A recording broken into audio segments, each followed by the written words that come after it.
The exchange rate debate and its implications are still ongoing. It is said that the bulk of Nigeria's oil output is going to service resources already expended. So how do we meet this demand for external resources to address volatility in the forex market and improve resources? This week we take a look at the non-oil sector, in particular mining, and because we are still celebrating women, we shall be looking at the inclusion policy in mining alongside the potentials therein. My name is Leah Katung-Babatunde, welcoming you to this episode. Don't forget, we have our complimentary segments, Simplify These and Markets. The program is streaming on YouTube at Saban Media Services. And also remember, drink water. Let's start the business of the day with a look at the trends table.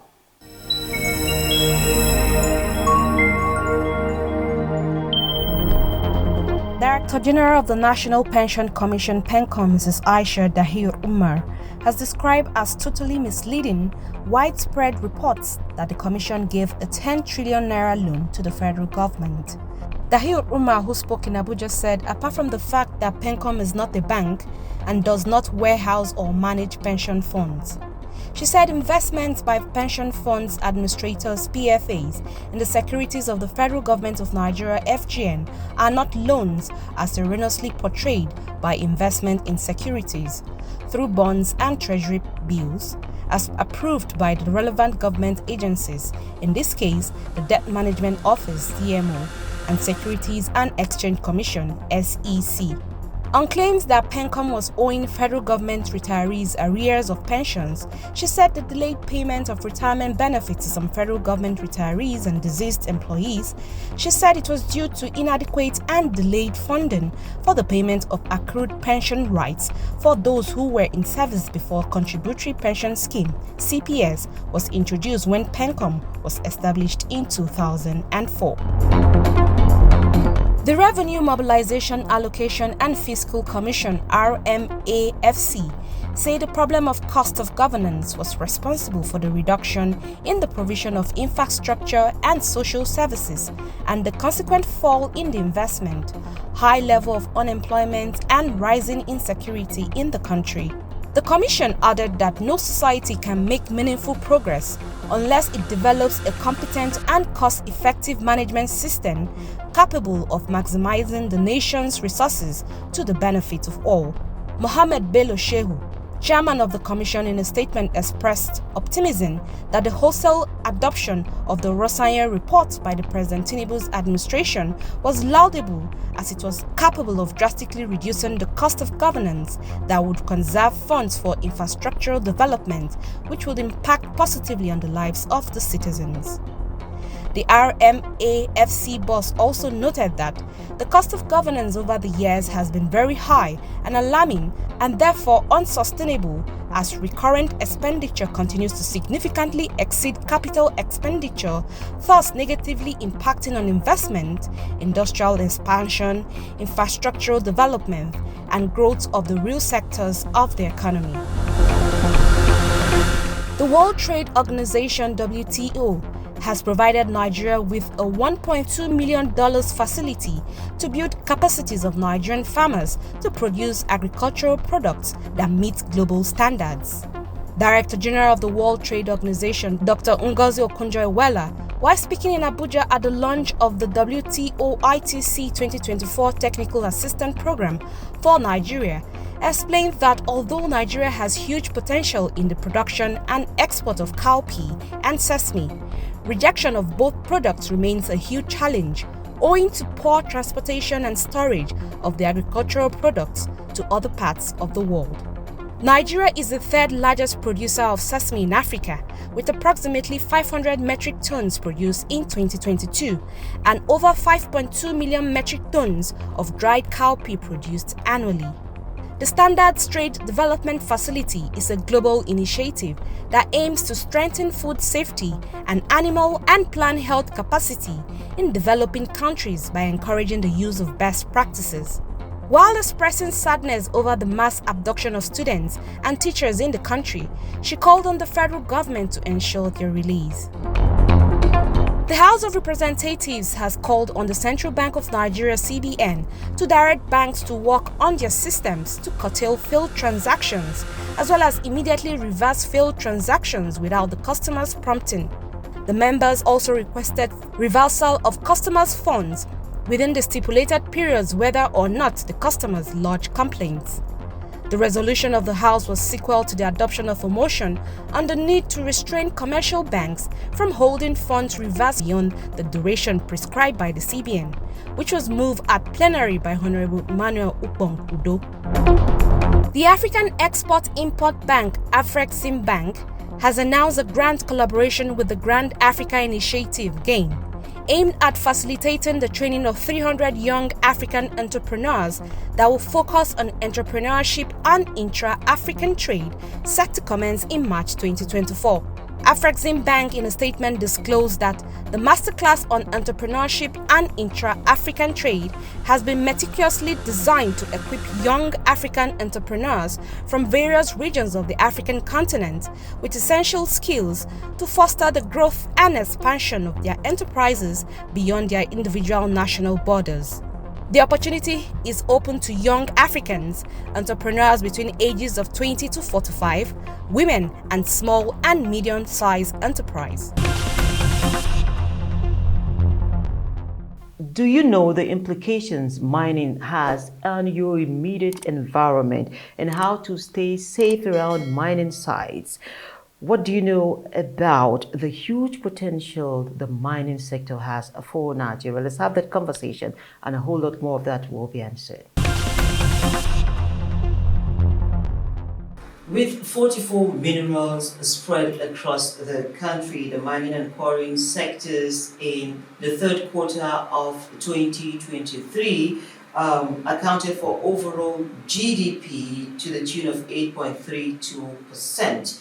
Now, these resources are spread all across the country.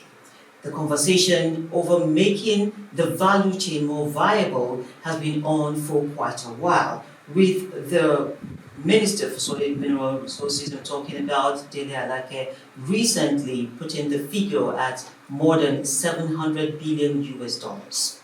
Now, we are still celebrating women, and I have the privilege of speaking with Adeyemi. She is the National President of Women in Mining Nigeria, which is an affiliate of International Women in Mining. You're welcome to this special edition. Thank you, Leah. It's always good to be with you. Nice to have you in premises. Thank you. You just returned from Nasarawa State, where we got some staggering revelations, including a larger percentage of women being raped in mining locations more than other places. So if you could give us a context, women in mining, what are those things before them? Yeah, thank you for asking that question. And like I always tell people, I said I'm excited now that mining issues are taking front burner position in economic debates. Because before, nobody talks about mining. That women is now even being recognized. That's also that the advocacy we started years ago, as far back as 2006, is paying off.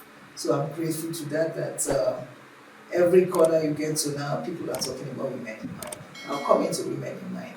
Women in mining all over the world are often overlooked in terms of policy formulation, in terms of allocation of resources, in terms of management of the impacts they feel, their welfare, their impacts as a result of the consequences of mining, even when they are not working as miners. It's often been overlooked.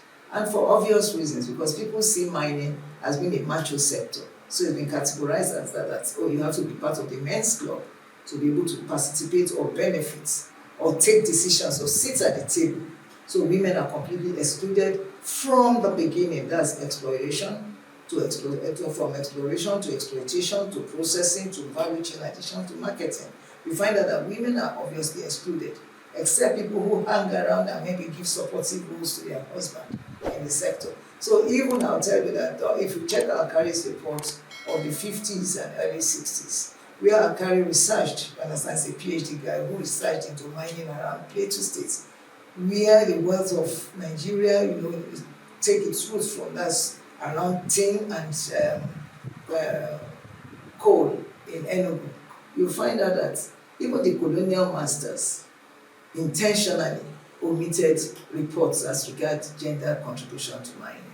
Women has been found to play significant roles. They work as laborers at the lower rung of the sector. They provide services because after all, when the men are mining, somebody has to take food down to them. So you have to quantify that. And then they participate a lot in washing and carrying of loads and things like that for those that are uneducated. For people who are educated as professionals, I studied geology for a degree, for instance. There are quite a number of women out there who study geology who have been excluded from the sector in time past. Because if you look at it compared to now you have geophysicists, geologists, that is professionals working in the sector, and you see them now working in mines all over. But in remote areas, because this mining often takes place in remote areas, these remote areas are so far away from town. These women are not educated, they don't even understand their rights, they don't even know what rights are, they don't even know what the laws are. So it's easier for mining companies, not necessarily the mine owners or anything, but their supervisors, people working with them, to abuse these women, to take advantage of these women. And I want to paint a quick scenario. Can you imagine a woman who lives in a village who wants to boost her income by maybe buying 2 combos of rice to sell? She cooked the rice and took it to mine side.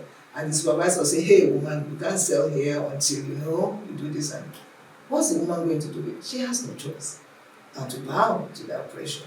And some are just forcefully, used. Mining changes the structural balance in most places. A guy who is originally poor, comes home because of, he's able to get some gemstones and he sells it. Or he suddenly feels on top and treats the wife anyhow, the wife they are not, and vice versa. Women too equally do it to their husbands, so don't get me wrong. But what we are just saying is that those are the remote causes of these things where it has to be looked into. And so we in Women in Mining, with the help of Fund Foundation, for which we are grateful for, decided to beam our searchlight. Now we had a very robust engagement, when we went to Nasarawa, because even Ministry of Women Affairs in Nasarawa said we've never looked at it from that perspective. Okay, so if you're going to give us in context before we go further, what is the proportion of women in mining compared to their men force? Oh, it's still very, very insignificant. That much we have to say, because when you look at the various statistics are common, but I believe that time has caught up with us. So I don't want to quote handset, because in Nigeria we have pushed and pushed.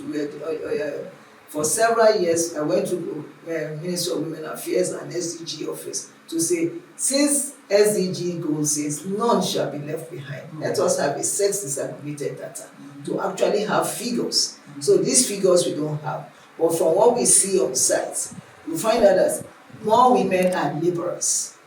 Understand? If you get to Quarry Star site in Ebonyi, for instance, you find a ratio maybe 6:1.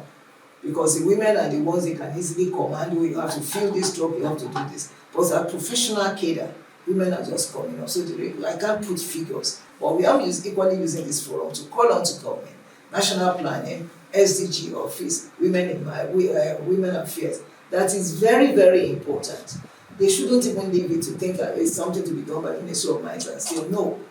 Mining it requires interministerial interjection. You understand? And so that aspect, if everybody does theirs, some should look at standardization guidelines to make sure it is effective.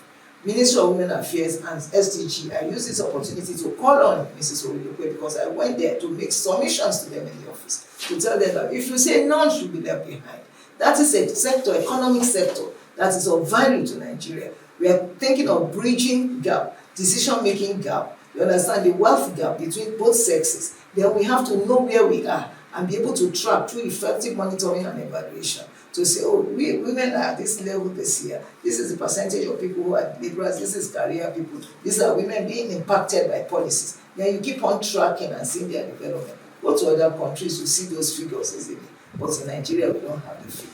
If you come and you contaminate my water, because the leachates that are coming from mining, that is the dams, the tailings, and they get over flooded, what happens? It finds its way back to the sources of water. The community drinks the water, The women are the ones who go long distances to fetch this water. And then when they bring water home, what happens? Even the time of traveling long distances, because their water bodies have been polluted, sicknesses, we all know that free radicals are bound associated with mining, and which is carcinogenic. So we find children who are raised over the age of what?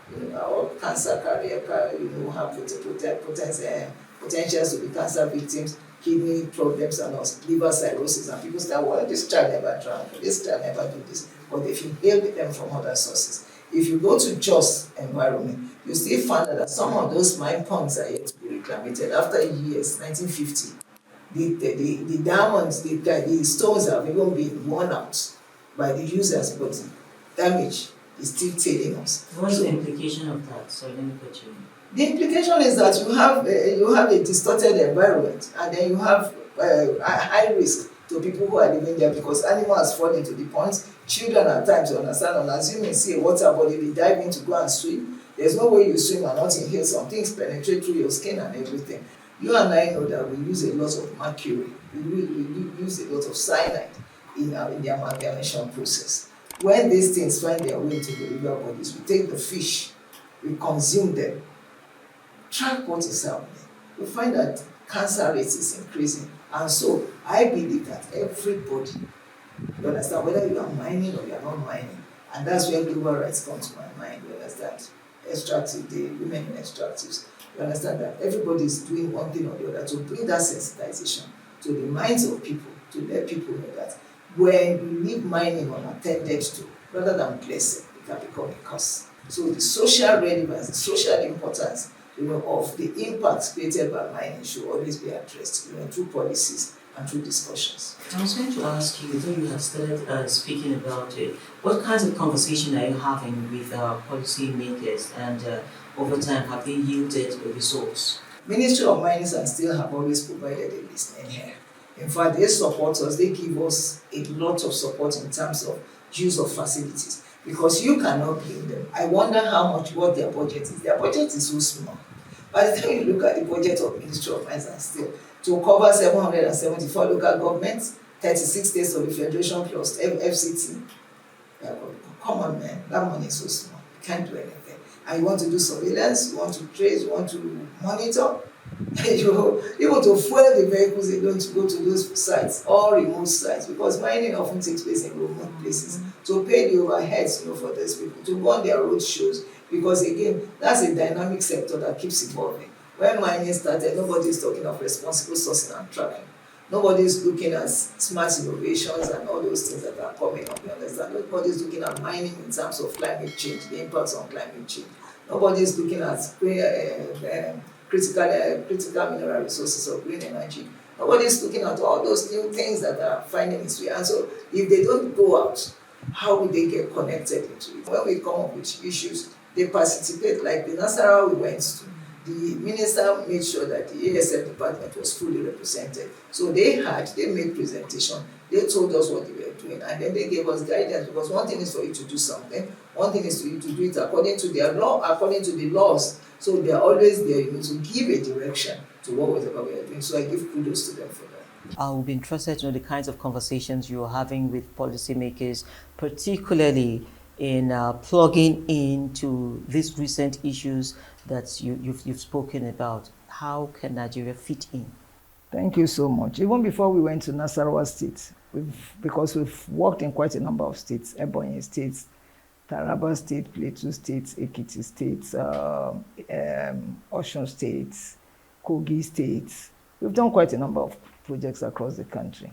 And I'll tell you that, for instance, in Kogi State, when they had an accident, that was quite an abuse. And that was what took us to Human Rights Commission. Those women were on the trailer, went to work on the farm, for Fells Farm, and then they loaded them on the trailer. And when they were coming back, they ran into a bomb and they were just falling off the trailer. I have the pictures, gory pictures. Of course, we wrote the ministry, and the ministry was supportive. They made sure they went and paid the medical bills, though we lost lives, and some of them are maimed for life. That's a typical example. So that took us to Human Rights Commission to say, see, human rights, you have to beam your searchlight on women, on mining sector. So we had a partnership relationship with my Human Rights Commission. Like all the things within the Nasarawa, they were there. And that was why I was one of their panelists to understanding of the International Women's Day. Then vis-a-vis the ministry, we can't do much if the ministry is not supportive. The ministry have always been supporting every policy issue we bring to their attention. Understand? And for me, inclusion itself, we were officially admitted into the ministry. So inclusion, to listen to us, to hear our voice, to sit at the table, you understand, is an advantage. Like the issue of CDA. CDA, Central LSD drove CDA aggressively, for which we participated. And in that process, you understand, you don't at times don't have to be the organization driving it. We insisted, you understand, as a gender voice in the sector, that women should be at the negotiating table. Again, that was taken in, which I think is a fair one. Now, there's hardly anything being done. The ministry will remember to call us. So I believe that there are quite a number of things yet to be done. There are several gaps, but once you have a listening ear to anything, half of the problem is solved. So it's been good, you understand, talking about gender issues, and more organizations, more agencies are coming up. And I wouldn't leave here without talking about the role of African Union. African Union has been so supportive to gender cause across the continent. So African Union, in their own wisdom, you understand, ensured that they supported what we call as, okay, all the women in mining organizations in every country come together. So we have what we call Association of Women in Mining in Africa, AWIMA.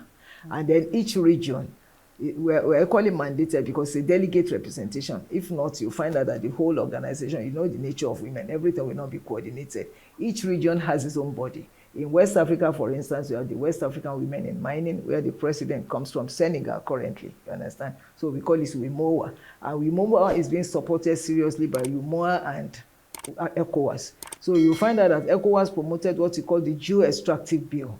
The Geo-Extractive Bill we initiated, we looked at it as gender inclusion. Now it has been passed, and each country, it has been sent to each country for domestication. Nigeria is doing their own domestication process, but that thing came from our collective voice in West Africa. Nigerians are one of the greatest users of large, not even small, we like big, bogus jewelry. You understand? So if we are good, then let's spend our money, not necessarily on that is even looking at the issue of costume jewelry. Costume jewelry is trending. People are coming up with even diamonds, you understand, not the real diamonds anymore. That is laboratory grown diamonds, which we call synthetic diamonds, are coming up. So we need to learn we need to learn these techniques and have a share of the market. We always adorn something with stones, you understand? That's an act on its own, you understand? So we need to make sure we participate in this sector, and that's what women love. There's so many to do: advocacy, you understand, strategic business engagement, communication skills, so many things to do in this sector. So I use this opportunity to call on let's all come together and make sure that we have our share. You understand, that we put money in our pockets and make us be in leadership positions to be able to participate in the political discourse of our country. Because if not, we just keep on talking about marginalization. The men will ask us, who is marginalizing you? So if you have resources, come to the table. For me, mining is spreading and spreading fast. In fact, somebody told me in my life that it will get this, because when we started, it was a nobody's sector. It was a no woman's sector. Even men were even just streaming in little by little. But today, we thank God. And I always end up my conversation by letting the men out there know that nobody is competing with them. When half of you is strong and half of you is weak, you are likely to rotten. But when the two of you are complementing one another, and I've just seen that example here today, you understand? Both of you complementing one another, it gives you a stronger organization. And that's what we call on Nigerian men to do. Nobody is taking your pace, but we are saying, give spots to everybody. Inclusion and diversity, then you will have a strong nation, you understand, that can contend with other nations of the world. Nigeria is a blessed country. We are rich.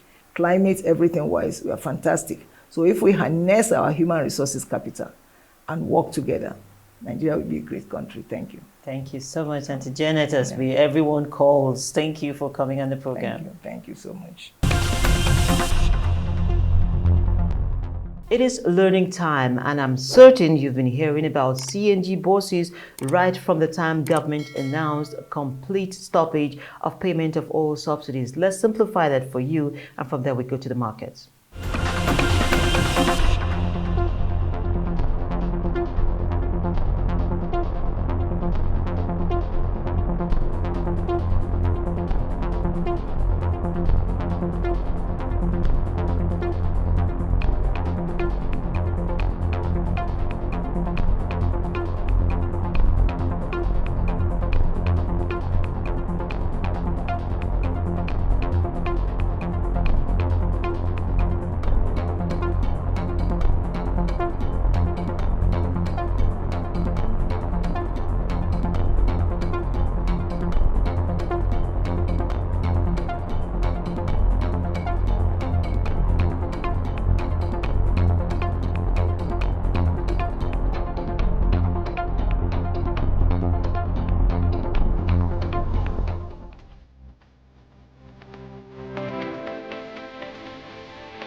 For more on race from markets across the country, do well to log on to our sister website. It is www.marketnigertv.com.